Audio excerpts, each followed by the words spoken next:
La justice devrait se mobiliser pour déférer devant les tribunaux compétents cet individu. Nos équipes viendront et suivront de près l'évolution de l'affaire qui semble liée à un malentendu entre locataire, père de la fille et le bourreau qui est le bailleur. Affaire à suivre. En Ituri, précisément dans la région de Loloa et Lumalissa, en territoire de Mambasa, nous apprenons que les opérations des grandes envergures menées contre les ADF mardi et mercredi dernier ont porté leurs fruits.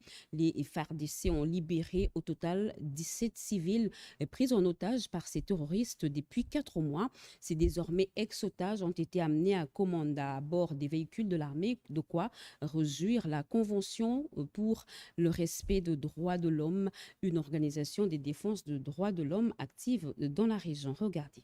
Les forces armées sauvent encore de vies en Ituri sous l'impulsion du lieutenant-général Luboyanka Johnny.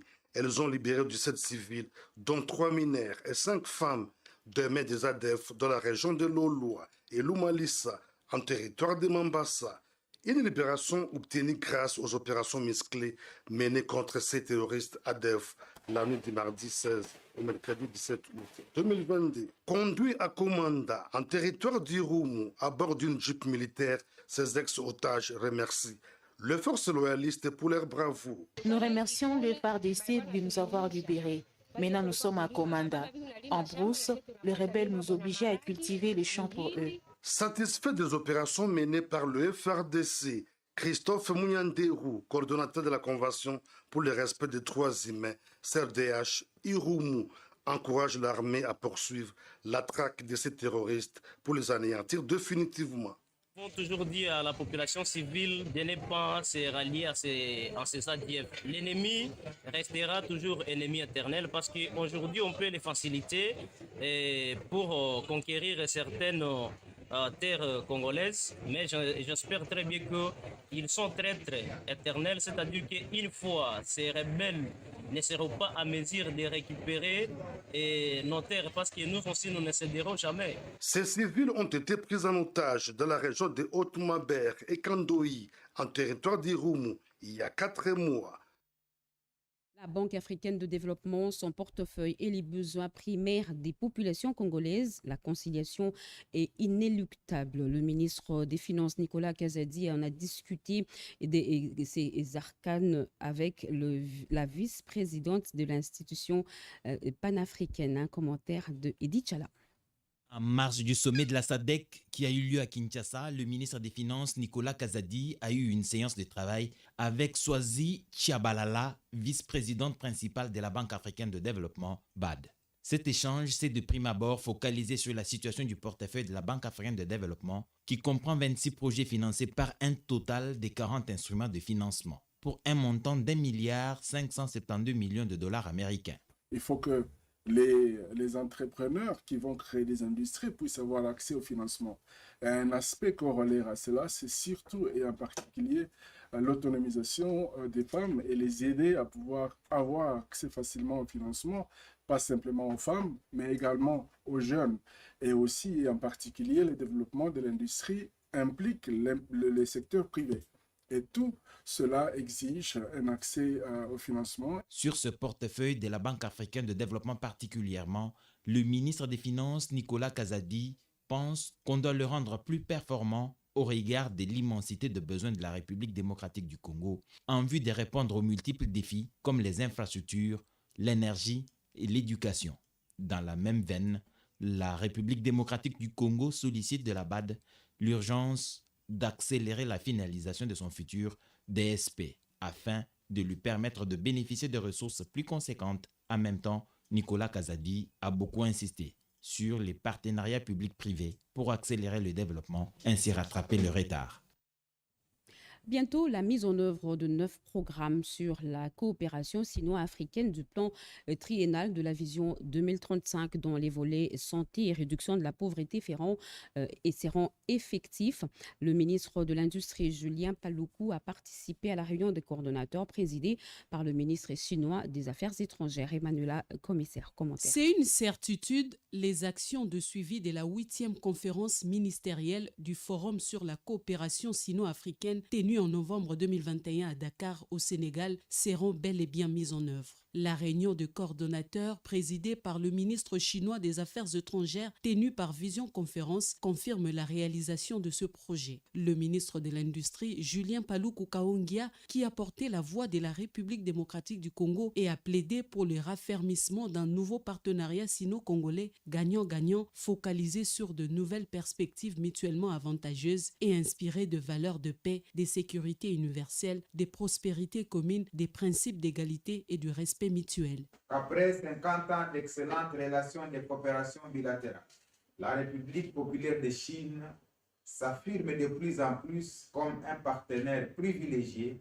sinon le premier partenaire économique et commercial de la République démocratique du Congo. Avec l'adhésion de la République démocratique du Congo à l'initiative de la ceinture et de la route, mon pays a décidé d'intégrer la grande famille des partenariats internationaux pour bénéficier de plus d'opportunités dans les domaines des infrastructures, de l'industrie manufacturière, des transformations, du numérique et du commerce. La déclaration finale conjointement signée par les participants marque la détermination de la Chine et de pays africains d'accélérer la mise en œuvre rapide de 9 programmes du président chinois Xi Jinping sur la coopération sino-africaine du plan triennal de la vision 2035 dont les volets santé et réduction de la pauvreté cadrent avec le plan stratégique de développement de la République démocratique du Congo. Elle est déterminée à faire entendre la voix des victimes des violences sexuelles basées sur le genre. La très distinguée première dame, Denise Nyakeru Tshisekedi, avait enclenché depuis la tenue de la table ronde inclusive en octobre 2021 le processus de mise en place d'un fonds et l'élaboration d'une loi y relative. Aujourd'hui, elle s'est rendue à l'Assemblée nationale pour solliciter justement l'accompagnement de la Chambre basse du Parlement pour cet avant-projet de loi. Naïcha Kialamouela et Sylvie Moembo. Depuis 3 décennies, le cycle de violence ne s'est pas arrêté en République démocratique du Congo. Les victimes, main sous la joue, attendent encore réparation. La première dame, Denise Nyakeru Tshisekedi, s'est résolue d'apporter sa contribution pour une solution pérenne. Rien ne peut décidément l'empêcher de faire entendre la voix de ceux qui souffrent en silence et qui ne demandent que réparation.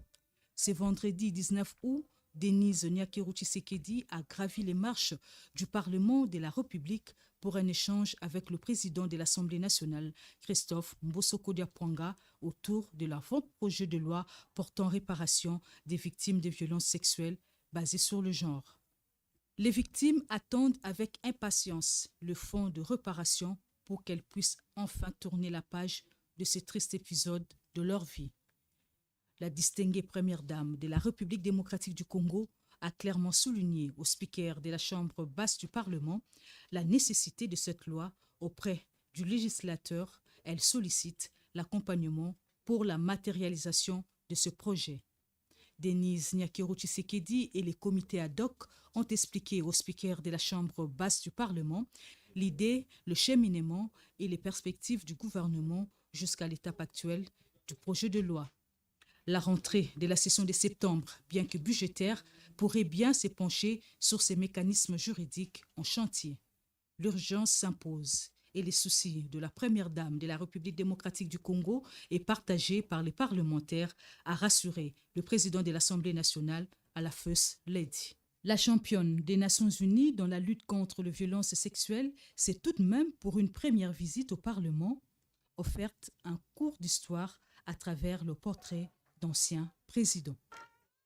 Et cette nouvelle, vous le savez, le président de la République, Félix-Antoine Tshisekedi Tshilombo, a pris solennellement ses fonctions au poste de président de la SADC. Et bien, à cette occasion, la DGDA, par le truchement de sa directrice générale, lui adresse ce message de félicitations au nom des agents et cadres de la Direction générale de douanes et accises et en mon nom, je présente à votre illustre personnalité nos vives félicitations. Je saisis cette circonstance pour vous souhaiter souhaiter plein succès pendant l'exercice 2022-2023 et vous promettent notre accompagnement indéfectible dans cette lourde responsabilité. Faite à Kinshasa le 19 août 2022, Kawanda Walloum Jeanne Blandine.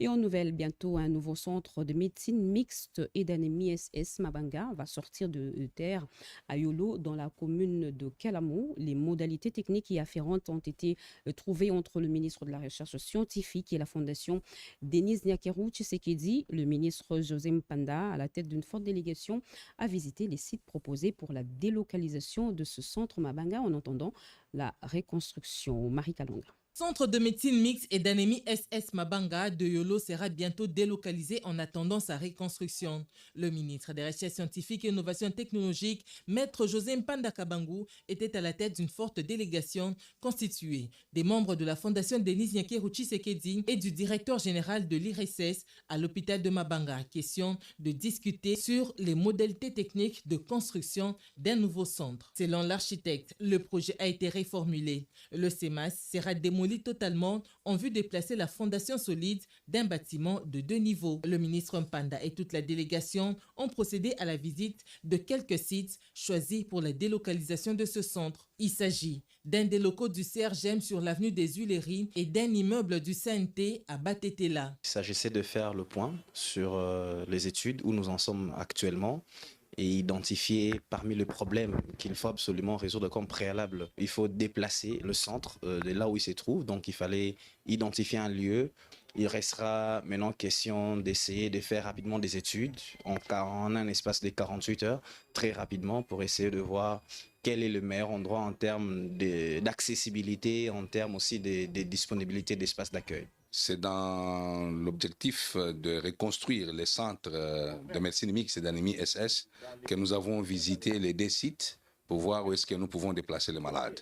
Bon, ce n'étaient pas des sites appropriés pour des patients, mais ils seront provisoirement réaménagés pour accueillir les malades urgents et quelques services minimums. À noter que les travaux de reconstruction du centre de médecine mixte et d'anémie SS Mabanga vont s'étendre sur une période de 10 mois. Plan stratégique de désenclavement de la République démocratique du Congo, 4 ambassadeurs épousent la vision et veulent l'accompagner.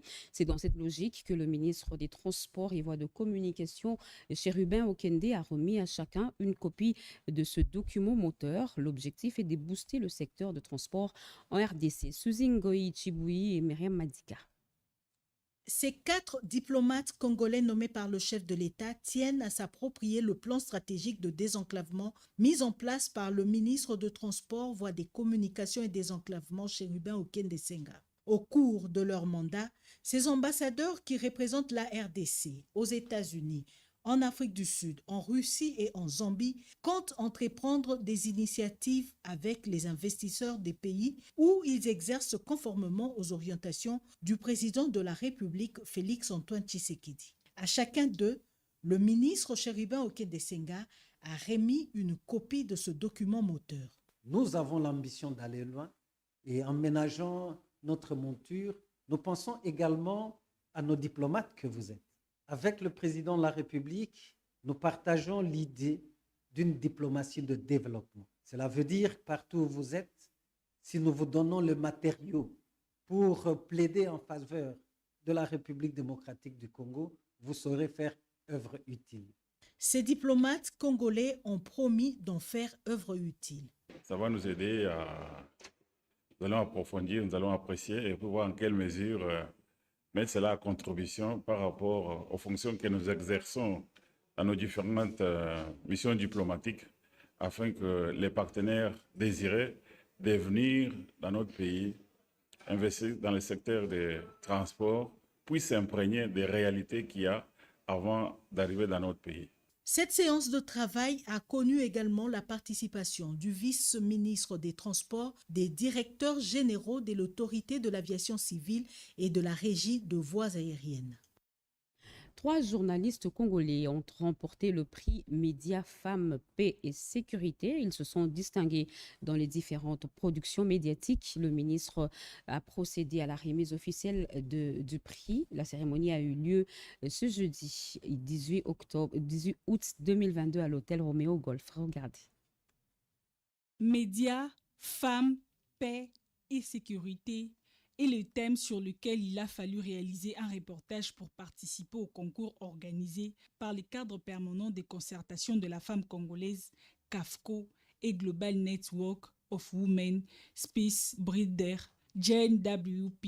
Au total, 13 reportages ont été réceptionnés par le jury. 3 sont sortis du lot. Il s'agit des Ruth Biachani, du Kasaï oriental pour les comptes de la radio, d'Ivan Chirimwami, du Sud Kivu pour les médias en ligne, et Elda Along de Kinshasa pour la presse écrite. Le PAM d'or revient à Ruth Biachini de la radio Zoé. Comme tutelle, le ministre de Communication et Médias, Patrick Mouyaya, a remis les prix à la lauréate et les 2 autres ont reçu respectivement du directeur du cabinet de la ministre du genre, femmes et enfants, ainsi que de la directrice générale de JNWP. Voir que les journalistes ont, à travers leurs écrits et leurs reportages, concouru pour évaluer les niveaux de compréhension, pour s'assurer que les uns et les autres s'approprient la résolution 1325 est très illustratif du rôle important que joue CAFCO depuis une bonne décennie et l'organisation qui l'appuie ce jour, JNWP, pour que les uns et les autres comprennent que dans cette dynamique des violences, dans cette dynamique de recherche de paix, chacun a son rôle à jouer. Les lauréats ont remercié les organisateurs et ont pris l'engagement de poursuivre la sensibilisation de cette thématique dans leurs médias spécifiques. Ce prix, je le dédie à tous les journalistes, hommes et femmes, qui veulent pour cette fois-ci, avec la résolution 1325, redorer l'image de la femme. Pour être gagnant ou gagnante de ces concours, les organisateurs ont retenu quelques critères, notamment celui lié à l'angle choisi, à la clarté, à l'intérêt et à la cohésion de la narration par rapport au sujet. Belide Bunga, directeur général intérimaire de la RTNC, a visité cet après-midi les installations de la polyclinique de ce média public basé à la Cité du Peuple. Cette polyclinique a subi une cure de jouvence afin de répondre aux normes et de bien soigner les cadres et agents de la RTNC. Regardez. C'est un pas franchi. Les clés d'une partie de la polyclinique de la radio-télévision nationale congolaise ont été remises au directeur général de ces médias publics, Belide Bunga, par la fondation Tate Event Center. C'est en présence des invités, agents et cadres de la radio-télévision nationale congolaise que cette cérémonie s'est déroulée.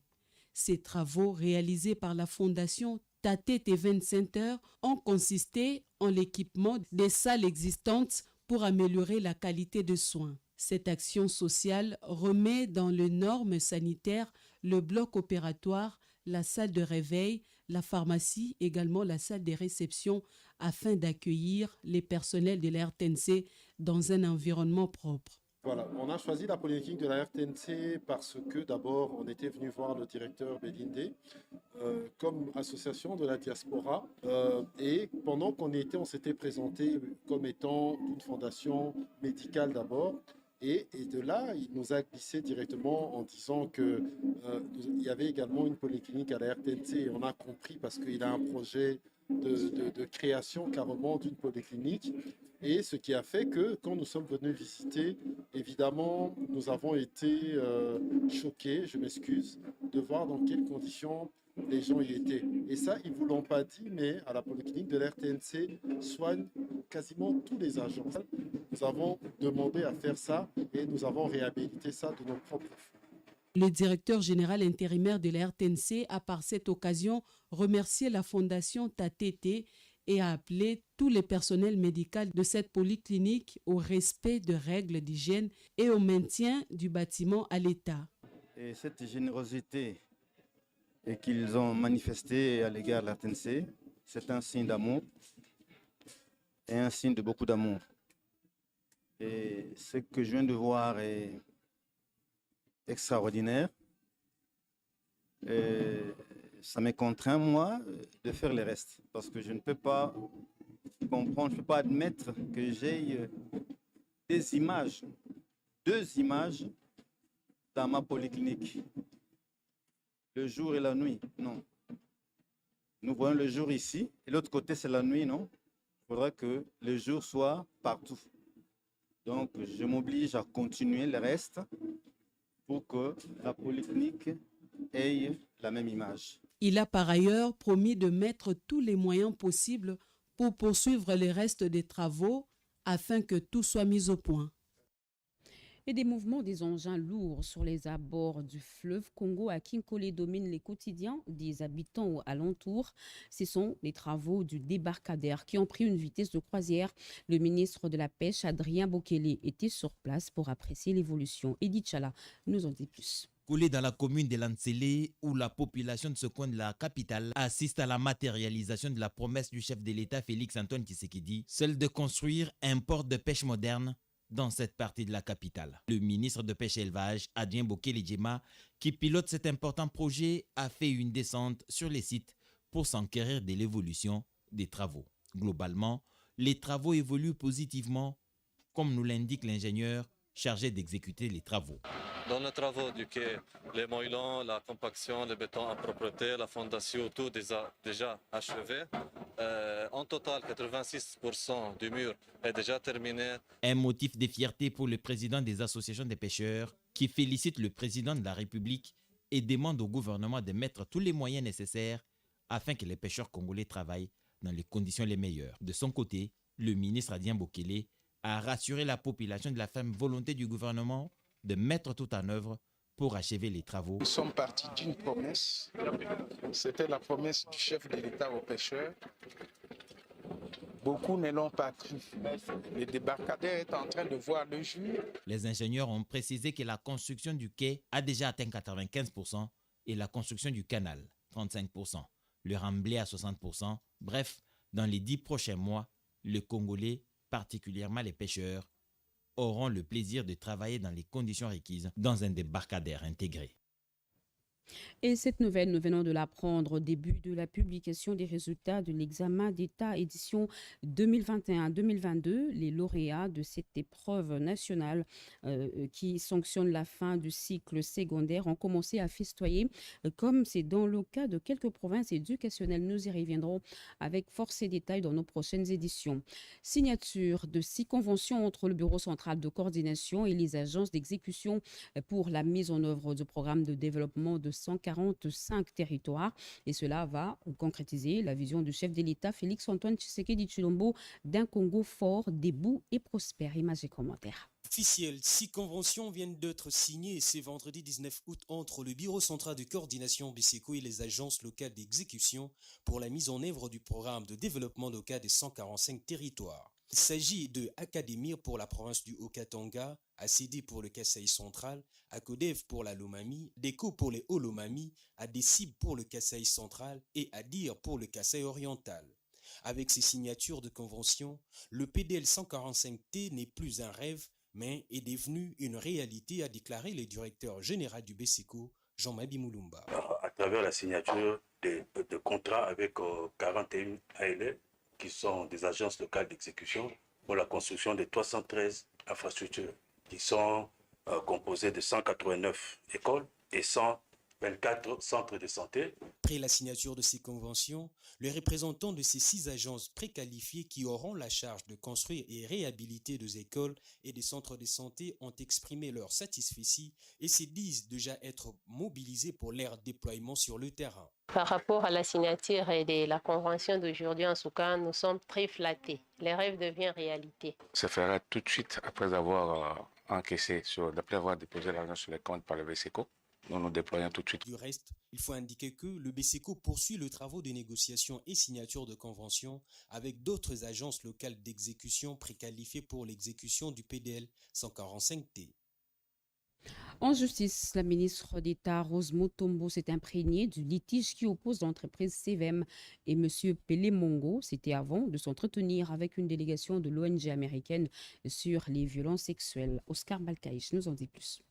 International des droits américains, Global Network of Women Peacebuilders, présent dans plus de 50 pays du monde, la directrice des programmes, Catherine Aleclerc, a déclaré être venue pour échanger avec les cadres de concertation de la femme congolaise, CAFCO, son partenaire au niveau de la RDC, mais aussi avec la synergie pour les femmes qui sont victimes des violences sexuelles au Nord Kivu ainsi qu'au Sud Kivu. D'après Catherine Leclerc, le secrétaire général des Nations Unies a reconnu la République démocratique du Congo comme pays de localisation de la résolution 1325 ou résolution Femmes, Paix et Sécurité qui a connu beaucoup d'avancées au niveau local. Ça fait une décennie qu'on travaille avec elle pour vulgariser la résolution 1325 qui vient du Conseil de sécurité des Nations Unies. Ici, en RDC, certaines le savent, nous avons un plan d'action national Femmes, Paix et Sécurité. La RDC est parmi les 103 pays au monde à avoir un plan d'action national à cet égard.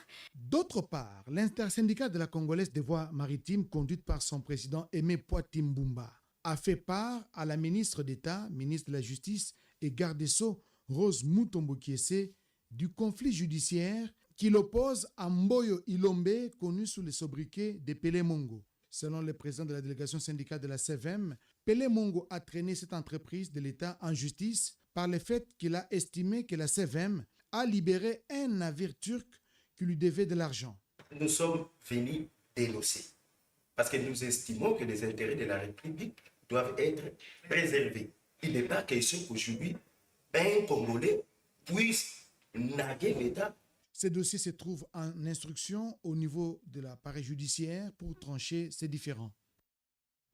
Justice encore, ouverture à la haute cour militaire du procès dans l'affaire du général de brigade Baseleba Binmaté Tojan, poursuivi pour tentative d'évasion des détenus à la prison militaire de Ndolo. À l'audience introductive à la haute cour militaire, la haute cour militaire a procédé à l'identification du dit prévenu. Ce dernier a sollicité une audience personnelle avec le chef de l'État en vue de lui transmettre un message sur un complot qui serait organisé contre sa vie. Marie Kalong pour les détails. Auditeur et avocat général des FARDC, le général de brigade magistrat Baseleba Binmaté Tojan a comparu devant la haute cour militaire en prévenu le mercredi 17 août 2022. Assisté de ses conseils, il a décliné son identité devant les juges de la haute juridiction militaire. La défense a soulevé 3 préalables, dont la mise en liberté provisoire de son client. Ce dernier est poursuivi pour tentative d'évasion des détenus. La lecture du libellé de prévention a été donnée par le greffier de la haute cour militaire. La résolution de commettre cette infraction ayant été manifestée par des actes extérieurs consistant dans le fait pour le prévenu d'amener au détenu Christian Ngoïkenga Kenga, dont il donnait la dangerosité, une arme AK numéro 11-229 avec un chargeur contenant 14 munitions, une arme GP marque Jericho numéro 941 avec un chargeur contenant 14 munitions placé sur l'arme, un Motorola de marque Taïta et de matraque électrique dissimulée dans un des 2 sacs. Au nombre de requêtes faites par la défense s'ajoute le 4e, celle du prévenu Baseleba Binmaté Tojan. Je sollicite devant votre commission une audience personnelle auprès du chef de l'État. Parce que je ne veux pas que quelqu'un nous arrive. Et ça, je voudrais que lui-même puisse le recevoir. Si votre recours n'arrive pas à transmettre ce message, eh bien, la responsable, c'est la L'organe accusateur, le général Cyprien Mouaou, s'est opposé à la demande de liberté provisoire, mais la haute cour a fait droit à la requête des avocats relative à la remise de cette cause. Présidée par le général de brigade magistrat Camille Massungi, l'audience a été renvoyée à la week-end, soit le mercredi 24 août 2022. En route vers les élections, la CENI et Miru System veulent faire route ensemble. Cette entreprise sud-coréenne engagée à fournir des kits d'enrôlement des électeurs dans le cadre de la révision du fichier électoral vient de signer avec la Commission électorale nationale indépendante un partenariat. Denis Kadima et Jin Bok-jong ont apposé leur signature au bas de ce document. Téti Samba. Cette cérémonie de la signature du contrat d'acquisition des kits d'enrôlement des électeurs et des services connexes entre la Commission électorale nationale indépendante et Miro System a eu lieu au siège de la centrale électorale. Ceci dans le cadre de la révision du fichier électoral devant aboutir à l'obtention par la population des cartes d'identité. Cette attribution définitive par la CENI intervient après la notification de l'autorité de régulation des marchés publics par sa décision numéro 23/22/RMP/CRD du 15 août 2022 de son comité de règlement des différends. En effet, la centrale électorale avait procédé le 25 juillet 2022 à une attribution provisoire sous réserve de l'avis de l'autorité de régulation des marchés publics à l'entreprise sud-coréenne Miro System du marché des kits d'enrôlement et des services connexes relatifs à la révision du fichier électoral à l'entreprise sud-coréenne qui avait donné lieu à un recours de Smart Static International, une des 6 entreprises soumissionnaires. L'ayant examiné après étude et analyse, l'ARMP a confirmé par sa décision du 15 août 2022 paraphée par son directeur général à l'intérim Raymond Yumba la décision du comité de règlement des différends d'attribution à Mero System de ce marché. Le nouveau gouverneur du Nord Ubangi, Malo Ndima Mobutu, est décidé de développer sa province par les ressources minières. Il sollicite l'accompagnement de la ministre des Mines, Antoinette Samba, c'est ce qui justifie la séance de travail des deux personnalités, Johnny Chabani. La province du Nord Ubangi regorge bon nombre de gisements miniers, à savoir l'or, le fer, les cuivres, les diamants et les mercures. Ces richesses minières constituent une opportunité d'investissement pour cette province du nord-ouest de la République. La mise en place d'une unité d'exploitation de ces gisements miniers va booster le développement de cette province. Son gouverneur, Malo Ndimba Mobutu, a sollicité l'accompagnement de la ministre des Mines, Antoinette Samba Kalambaye. Nous sommes venus solliciter l'assistance du ministère des Mines, étant donné que le Nord Ubangi étant riche en ressources naturelles du sous-sol, nous devions tout d'abord passer par ici pour voir avec elle de quelle manière nous pourrions travailler en bonne entente entre le ministère des Mines et la province du Nord Ubangi. Étant donné que nous avons des projets qui sont en cours, je souhaite simplement que le Nord Ubangi puisse être privilégié au niveau des recherches pour que nous puissions savoir enfin ce que nous avons dans notre sous-sol et que nous puissions à ce moment-là attirer les investisseurs étrangers. Pour sa part, la patronne des mines s'est dite prête pour que la province du Nord Ubangi soit répertoriée parmi les provinces qui contribuent à la maximisation des recettes de l'État. Les inspecteurs de l'inspection générale de finances peuvent poursuivre en toute quiétude leur mission d'encadrement des finances publiques à la SNCC et à la GECAMIN après quelques jours des malentendus. Décision prise au cours d'une tripartite IGF, SNCC et GECAMIN présidée cet avant-midi à Lubumbashi dans le Haut-Katanga par le chef de service Jules Alinguete. Nos envoyés spéciaux Eric Kabamba et Camille Djoké nous en disent plus à travers ce reportage. La voix de Jules Alinguete soit levée pour que tout malentendu qui a tant régné entre la Société nationale de chemin de fer du Congo et la GECAMIN d'un côté et les inspecteurs des finances publiques de l'autre côté soit totalement extirpé. Ces deux entreprises du portefeuille de l'État accusaient à tort ces inspecteurs de l'IGF d'être à la base du blocage des différents paiements liés à leur personnel et les accusant même de la cogestion. Le chef des services à l'inspection générale de finances qui a réuni autour de lui toutes les parties a livré à ses interlocuteurs les motivations de cette mission d'encadrement voulue par le chef de l'État pour la mobilisation de recettes et doter ainsi le RDC d'un budget dû à sa taille.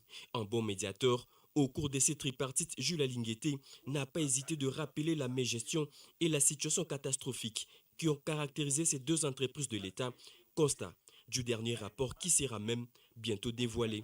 Ces deux entreprises qui ont un passé sombre, la présence des inspecteurs de l'IGF vise non seulement à leur relancer, mais aussi en leur donnant une santé financière pour l'intérêt des travailleurs, a renchéri Jules Alinguete. Le plus important aujourd'hui, nous nous sommes mis d'accord autour de ce qui doit être fait et j'espère qu'il n'y aura plus d'incompréhension dans l'encadrement que l'inspection générale des finances est en train de faire dans les deux entreprises. Nous espérons qu'à la fin de cet encadrement qui sera incessamment levé, que la GECAMIN et la SNCC pourra se remettre petit à petit sur les rails. Les motivations profondes de l'encadrement de l'IGF, les objectifs poursuivis au travers de cette mission, ainsi que ce mode opératoire, ces 4 points de l'exposé magistral du patron de l'IGF ont permis d'éclairer toutes les zones d'ombre. Les applaudissements frénétiques qui en ont suivi ont montré la joie et l'appréhension de l'assistance de pouvoir accepter la mission de l'IGF. Juste après ces tripartites, le chef des services s'est retiré pour un entretien en huis clos avec le membre du comité de gestion de la GECAMIN et de l'ex-ONATRA. Restons à Lubumbashi pour parler de cet exploit réalisé à la DGDA au Katanga. Le mois de juillet a enregistré un score qui dépasse les recettes mensuelles assignées à cette province douanière, un motif de satisfaction pour son directeur provincial, M. René Kalala, qui fait de la lutte contre la fraude et la contrebande son cheval de bataille. Vision de la directrice générale de la DGDA, Mme Jeanne-Marie Kawanda. C'est un reportage de la RTNC Katanga. L'entrepôt vide de Lubumbashi que cette cérémonie de remise solennelle des diplômes a vécu ce mardi 9 août 2022. Devant un parterre d'invités, les agents et cadres de la DGDA Katanga, en présence des plus proches collaborateurs, René Kalala a dit toute sa satisfaction d'avoir relevé le défi premier, à savoir atteindre les assignations. Faire 100% n'est pas une première ici à Lubumbashi, mais la conjoncture actuelle n'avait rien de favorable à un accroissement substantiel des recettes douanières dans cette province où la barre était très haut placée comparativement aux années antérieures. Je me tiens devant vous pour vous adresser ce petit mot de circonstance et pour vous communiquer le message officiel de notre commandante en chef, le directeur général des douanes de la République démocratique du Congo, Madame Kawanda Walwom Jeanne Blandine. L'activité de ce jour est dédiée principalement au dépassement des assignations de recettes de mois de juillet, car en effet, la direction provinciale a réalisé les recettes de l'ordre de 179 milliards 203 301 641 francs congolais sur un total de 174 446 967 032 francs congolais, représentant un taux d'exécution de 102%. Et ce communiqué à la particulière attention des contrevenants, propriétaires d'épaves, des véhicules et engins saisis pour abandon sur la voie publique. L'unité spéciale pour la protection de l'environnement USP en sigle dans les bureaux si au numéro 1 de l'avenue Sefou, quartier échangeur à Kinshasa, Limba, porte à la connaissance des contrevenants, propriétaires d'épaves, des véhicules et engins saisis pour abandon sur la voie publique que, conformément aux missions lui assignées par arrêté du 24 novembre 2020 portant gestion d'une cellule technique opérationnelle par son Excellence Monsieur le gouverneur de la ville de Kinshasa, suivant la réquisition d'informations du 9 août 2022 du parquet général de Kinshasa Matete. Il sera procédé à la casse des objets saisis ce 22 août 2022. Le délai de 45 jours accordé étant par ailleurs largement dépassé.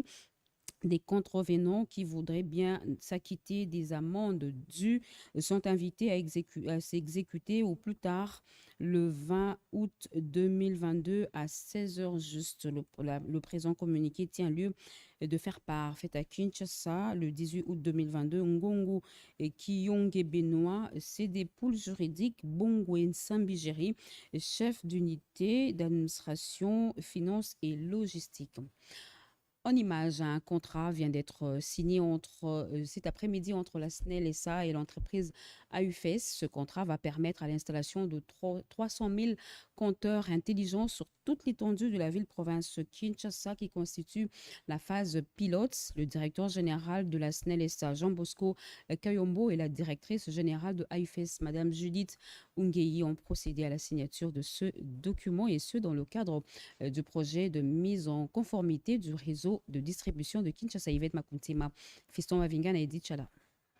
Au terme de ces contrats liant les deux entreprises, la Société nationale d'électricité, SNEL SA et AUFES, 300 000 compteurs intelligents seront installés à Kinshasa. Chrono en marche. Un deadline d'une année a été fixé pour une moyenne de 12 500 compteurs par mois. Les réseaux quinois devra être assaini et les deux parties sollicitent l'implication de la population à travers une campagne de sensibilisation. La directrice générale d'AUFES, Judith Ungei, parle de ces partenariats. La qualité, parce qu'on a eu à investir avant. Il y a des modèles qui ont été déjà trouvés par l'équipe de la SNEL et de AUFES par nos techniciens. Et M. le DG a eu à voir les documents sur la qualité. Moi, je vous le promets que la qualité sera meilleure. Le contrat signé à ce jour va contribuer dans sa phase d'exécution à l'amélioration de la qualité des services, a reconnu le directeur général de SNEL SA, Jean Bosco Kayombo Kayan. Nous avons un réseau qui est devenu très vétuste, un réseau qui a été traumatisé parce que touché de partout par des raccordements frauduleux, par des branchements qui ne respectaient pas les normes. Les cabines étaient pratiquement comme des bâtiments abandonnés. Et avec ce projet, nous allons transformer, c'est pour ça que même ce projet s'intitule « La mise en conformité du réseau de distribution de la ville de Kinshasa ».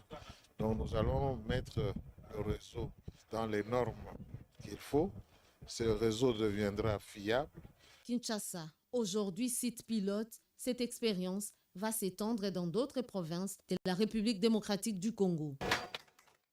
Et ce communiqué sur instruction de M. Jean-Pierre Kiwakana Kimayala, président du Conseil économique et social, je porte à votre connaissance qu'il a plu à son Excellence M. Félix Antoine Tshisekedi Tshilombo, président de la République, président en exercice de la communauté de développement de l'Afrique australe, SADC, en sigle, d'élever au grade du secrétaire exécutif adjoint de la SADC, notre collègue Madame Angèle Makombontumba. Il vous prie de vous associer aux remerciements qu'il a adressés au président de la République, chef de l'État, pour cet honneur réservé encore une fois au Conseil économique et social, notre institution. Ce communiqué est signé Martin Kabengele-Astrid, rapporteur adjoint. Et en politique, le président des forces politiques alliées à l'UDPS et président du mouvement de solidarité pour le changement, Laurent Batomona, est en croisade d'armement patriotique. Il a mis le cap sur Mbanza-Ngungu et Luozi. Nous sommes dans la province du Congo central et d'Ichala. Le rendez-vous était pris à l'esplanade du tribunal de paix de Mbanza-Ngungu dans le Congo central. Des milliers de militants arborant les couleurs du mouvement de solidarité pour le changement de Laurent Batomona ont déferlé vers ces lieux de meeting pour écouter le message d'armement patriotique. En fait, le leader des forces politiques alliées à l'UDPS, Laurent Batomona, est dans une croisade qui le mènera dans toutes les provinces, sensibilisant les jeunes à intégrer les forces armées afin d'assurer l'intégrité du territoire national et faire échec à toute velléité expansionniste de certains voisins comme le Rwanda. La situation économique actuelle, qui est une conséquence d'un environnement mondial instable avec la guerre en Ukraine, a fort heureusement rencontré au sommet de l'État un leadership solide incarné par Félix Antoine Tshisekedi, a dit le leader des forces politiques alliées à l'UDPS. Arrivé à Luozi, Laurent Batomona a maintenu son discours mobilisateur qui appelle la population au soutien sans faille au président de la République qui ne ménage aucun effort pour donner des solutions aux problèmes de sa population. Partout où il est passé, le président du MSC a installé ses comités fédéraux et a sollicité du peuple du Congo central des sièges à l'Assemblée nationale pour l'UDPS et le MSC. Et l'UDPS se prépare en ordre de bataille pour les élections de 2023. La Fédération du Grand Équateur a procédé à l'installation des responsables dans le secteur des Konda pour donner un nouveau mandat au chef de l'État, Félix Antoine Tshisekedi Tshilombo. Regardez. Le président fédéral de l'UDPS Équateur, Yves Balo, ratisse large pour permettre à son parti politique de gagner les élections à tous les niveaux. Il a installé la sous-section d'Itipo, située à 217 km de Mbandaka dans les secteurs des Ekonda, en territoire des Bikoro. Il a ensuite expliqué aux riverains les projets de développement à la base du chef de l'État, Félix Antoine Tshisekedi. Nazali ko transmettre le drapeau oyo ezali transmission officielle ya pouvoir ya UDPS na kati ya sous-section. En ma qualité du président fédéral de l'UDPS Équateur 1, Je te transmets ces drapeaux qui signifient que désormais tu détiens le pouvoir que tu dois exercer au nom de la hiérarchie. De l'autre côté de l'équateur, c'est le siège du territoire des Bassans-Koussou qui a été inauguré. Poursuivant son itinérance à l'intérieur de la province, la présidente fédérale Odile Mbeka Ekila a valablement apporté le message du secrétaire général Augustin Kabouya dans un territoire où elle était fièrement attendue. Devant une foule composée des nouveaux adhérents, elle a expliqué le bien fondé de la réélection massive de Félix-Antoine Tshisekedi ainsi que tous les candidats qui seront présentés par l'UDPS qui se résume par le progrès social. Au total, la province démembrée de l'Équateur est composée de 7 territoires et 2000 dans lesquels les structures des bases de l'UDPS sont bien implantées avec des sièges nouvellement aménagés.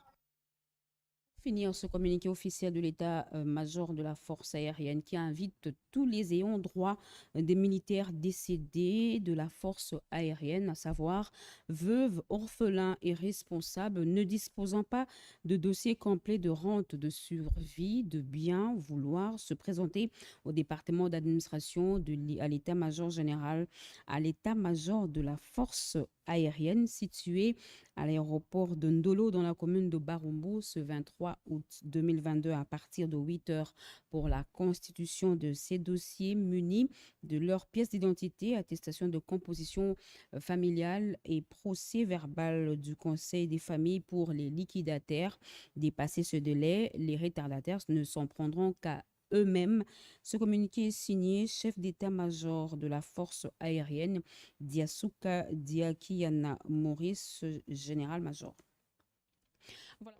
Communiqué que nous bouclons complètement ce journal. Mesdames et messieurs, merci de l'avoir suivi. Merci à vous qui nous suivez à Matadi dans le Congo central et partout ailleurs sur satellite. Vous êtes sur la RTNC. L'actualité continue sur nos antennes. Retrouvez à 23h. Serge Merlin Mata Grand sera pour moi le plaisir de vous retrouver demain à 20h, Inch'Allah. Très bonne suite de programme sur la RTNC. Excellent début de week-end à toutes et à tous. Au revoir.